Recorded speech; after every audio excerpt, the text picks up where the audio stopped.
Hello everyone. Aston Martin just revealed the new DB12 here, which is the successor or replacement or I would say even like a big facelift to the DB11. And today I'm going to be checking out its design. I'm going to be comparing it to the DB11 over here, and I'm going to be showing you guys what I think about it.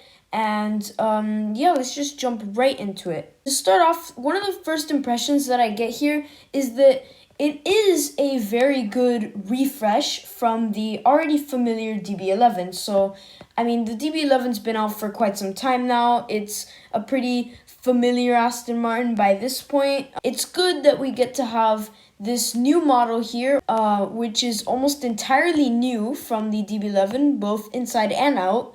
And I do think that this is a very good choice for Aston Martin to go for a refreshed version of the DB11. Something that I see in this car and this design in particular is a combination between elegance and sort of athletic and aggressive styling here. So this car combines luxury with performance very well, and I think this Grand Tour, almost like super sports car kind of thing, is sort of the theme for this car, is combining the luxury and the elegance with the athleticness and the aggression and the sort of like performance and sport aspect of the design.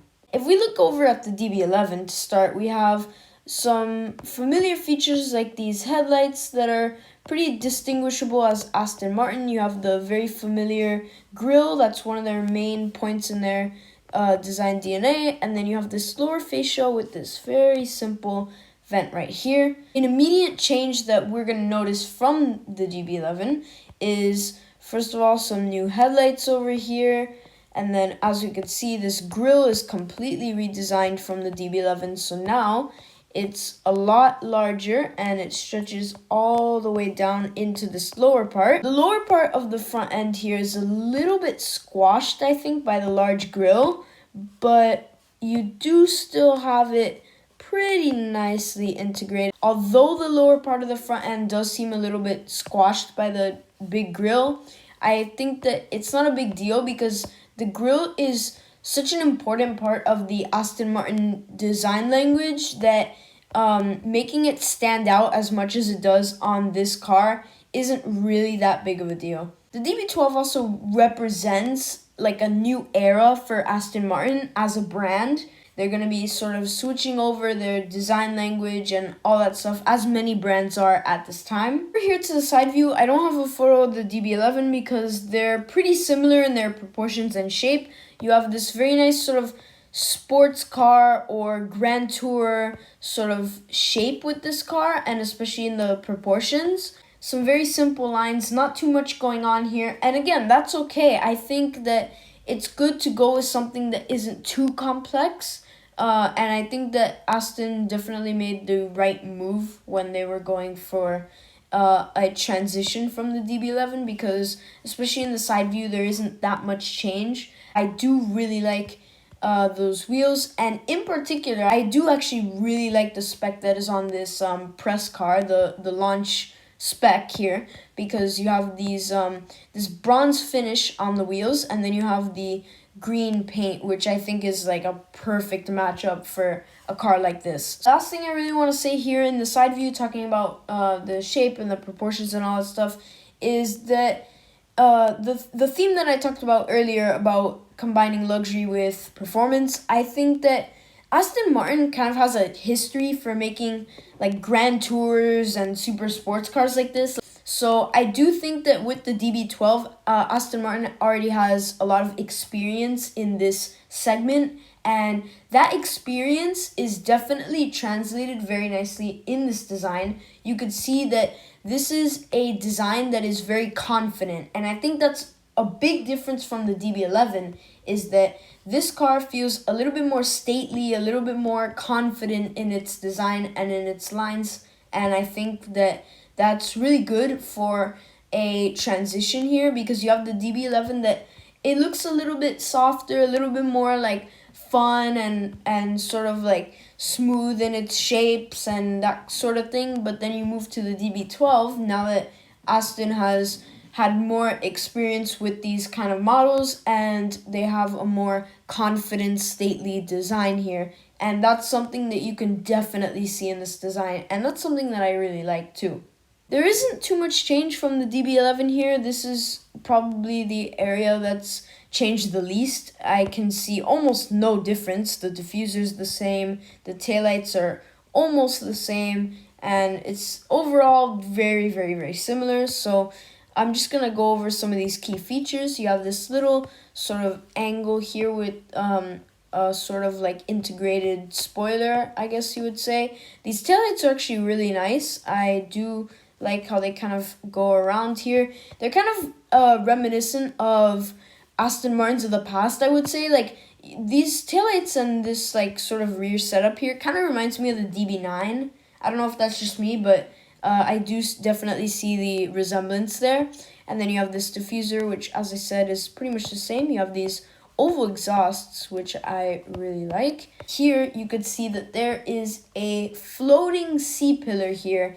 This C-pillar that is kind of just hanging off here, floating in mid-air on this design. And I'm going to be honest, I don't like this. This is probably one of my least favorite features on this entire car.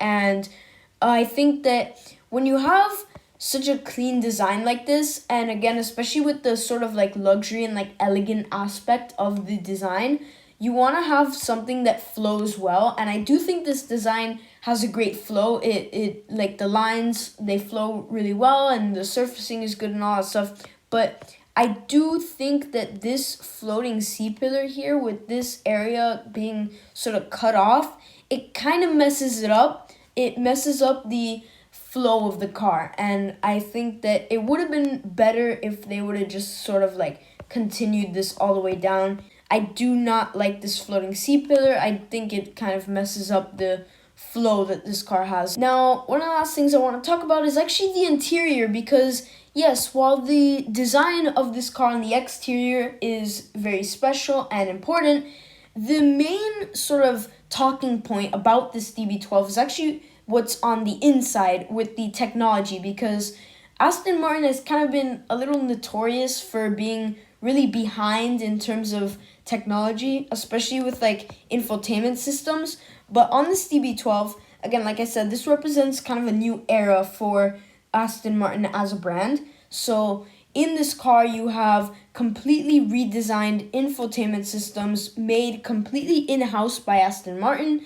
And you have these systems that I think are a really good way to kind of bring the interior of the Aston Martins into a more modern setting. You have this dashboard that is not interrupted by any large screens or anything like that, any like flat screen TVs up here on the dashboard. You have the screen integrated in the lower part, which I think is a really nice way to do it. And then you also have some very nice physical buttons for your main controls, which I do really think is a good idea. You want to have a healthy combination of digital and more analog physical controls, and I think that's kind of the best way to design an interior. So to end off, I think that overall this car is a very nice, simple design that gives off a great presence with the qualities that an Aston Martin should have. So